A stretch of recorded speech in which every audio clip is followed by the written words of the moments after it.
Getting back to the video, we begin the lineup process. As with any lineup, we just want to get that overlapping hair. The hair that's hanging over that hairline guide that we drew. That's the hair that we're trying to line up. Try your best not to go into the adhesive. It will save you from problems later.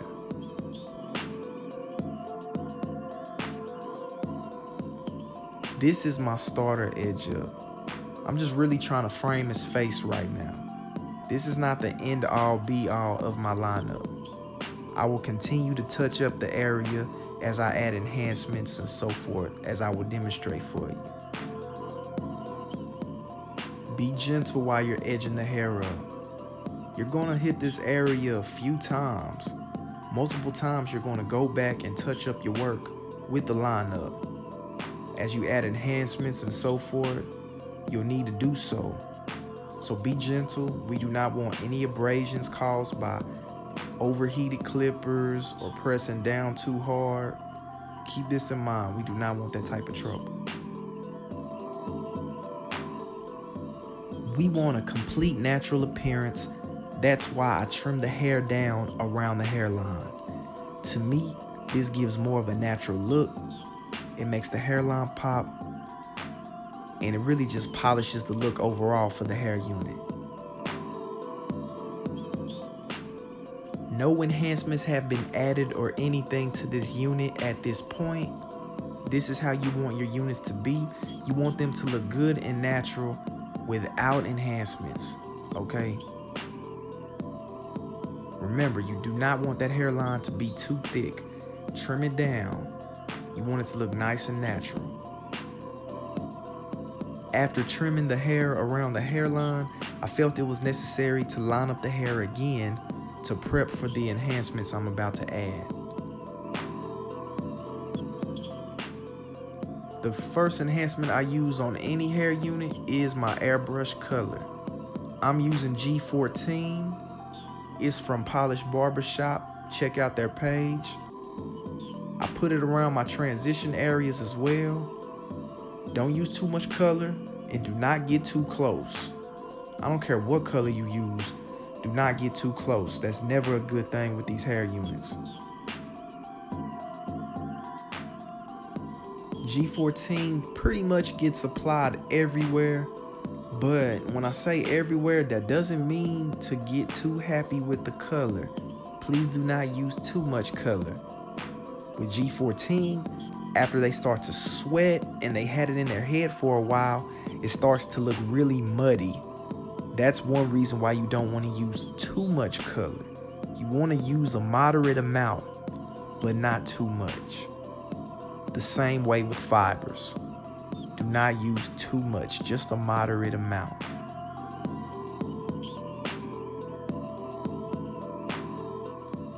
Continue to apply the hair color to your satisfaction.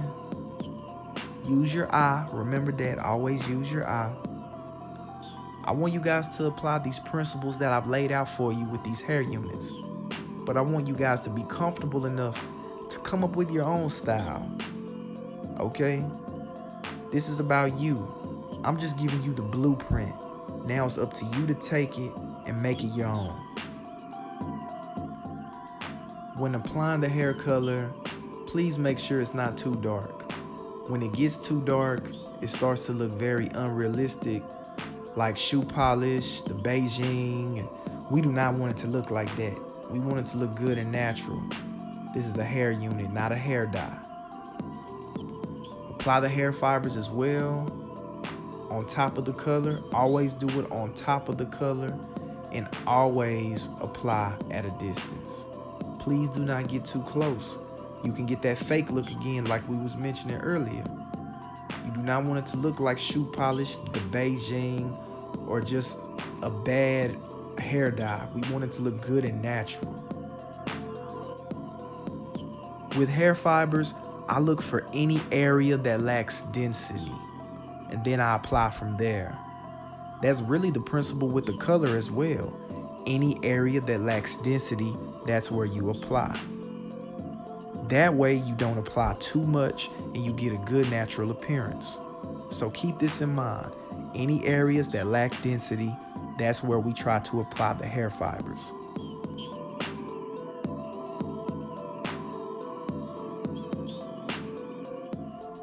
As you see, the hair unit is really starting to pop now. It really looks good. It looks very natural. Now I begin to apply my locking spray. What this does, it conceals everything that I just put in, the hair color as well as the hair fibers. It conceals all of that. If you can't get the products that I use, try using a spritz or some other type of hair hold and see how that works for you. I'm blow drying the hair on a cool setting. I begin to pat it because I'm just gauging how it's drying. I'm about to put a do-rag on this client. I do not want the do-rag to be applied while the hair is still damp. If it's still damp, I risk some of the hair being removed when the do-rag comes off. The hair unit is pretty much done at this point. I'm doing this for added security. I do this because the client will be sleeping in their do-rag every night. So I just want to make sure I try to catch that loose hair that comes up as much as possible. Have your clients remove their do-rag from back to front. And then now you see me proceed to trim the loose hair. I'm just trying to catch the loose hair at this point, looking for any imperfections and any flaws in this hair unit. That's what I'm doing right now. As you can see, he's pretty good and ready to go. I'm just perfecting my work at this moment. I'm just doing touch-up work at this moment. I'm trying to really make sure that he's polished before he leaves. I really want to make a good impression on this gentleman. So I'm doing whatever I can to make sure his look is great. Whether it's touching up my fade, as you see me doing, or trimming around the hairline as I was doing earlier. I'm always touching up my work. I don't care how long it takes you. Touch up your work. You guys see me in this video. I'm touching up my work multiple times and I'm experienced. That doesn't stop. I'm my worst critic. I want you guys to be the same way. Be your worst critic. You want to make them happy at the end of the day. They're paying you really good money and you don't want to take that for granted.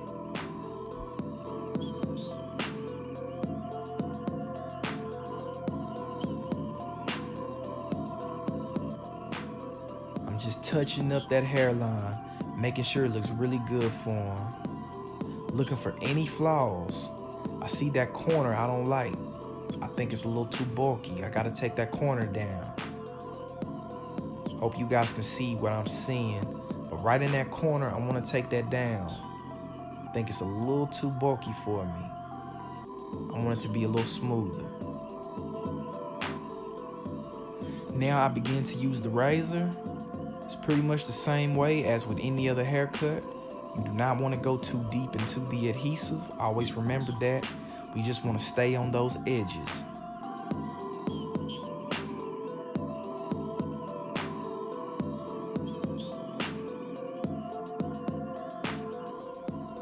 After I razor the hair, I see those hairs sticking out around the hairline. So I use my shears and I trim those. I do not want that sticking out around the hairline. I want that hairline to look smooth and natural.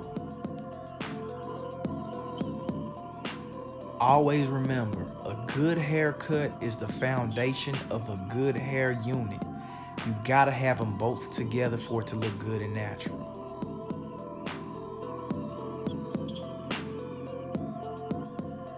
I'm just doing some last minute touch-ups before I let them go. Then I finish them off with the oil-free wig shine. Now the wig shine you apply at a distance, just like everything else with the hair unit. It gives the hair unit a moisturized look and he looks very polished as a result. Then I use a towel to wipe off any debris that may be on his forehead.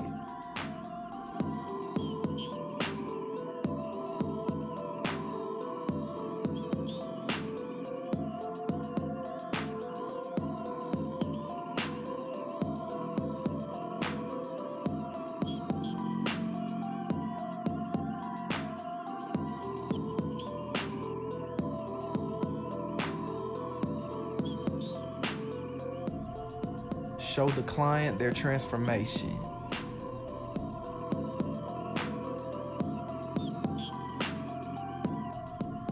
He came in with SMP, but he wanted to change his look. He wanted some variety, so he decided to get a hair unit.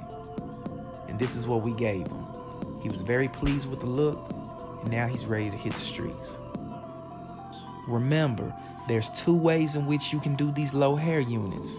You now have the knowledge. You have the tools. Let's put them to use. You're certified.